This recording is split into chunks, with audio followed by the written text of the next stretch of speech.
Повод за денешната пресконференција е непостапувањето на Петре Шилегов во врска со најголемата и најскапата џамија која самата по себе е уникатна како единствена со 2 минариња.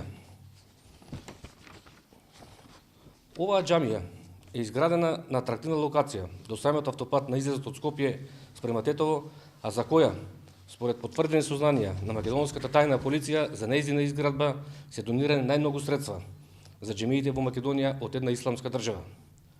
Меѓутоа, оваа џамија е дивоградба, што е потврдено од најкомпетентно место, решение од градскиот инспекторат под број УП БР 19/108/3, кое е извршно и се допушта негово извршување.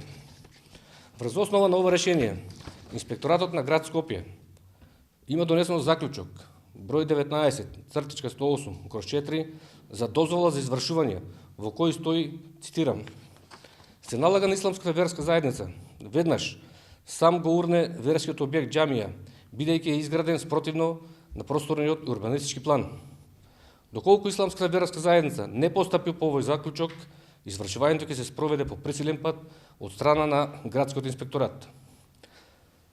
Значи, од правен аспект работите се јасни и недвосмислени. Не е спорно дека постои џамија дивоградба. Не е спорно дека има правосилен и извршен правен акт за нејзино отстранување. Меѓутоа, реалноста е поинаква.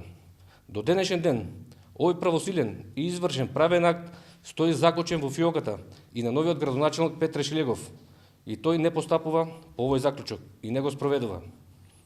Вчера од СДСМ бомбастично соопшти дека отстранувањето на споменикот на македонскиот револуционер Андон Лазов Ќосето значило крај за дивоградбите во Скопје. Меѓутоа, Петре Шилегов не постапува согласно своите законски надлежности и не ја отстранува џамијата дивоградба. Значи, уште една голема лага на владата на Зоран Заев. Почувани присутни, законите мора да важат за сите во државата.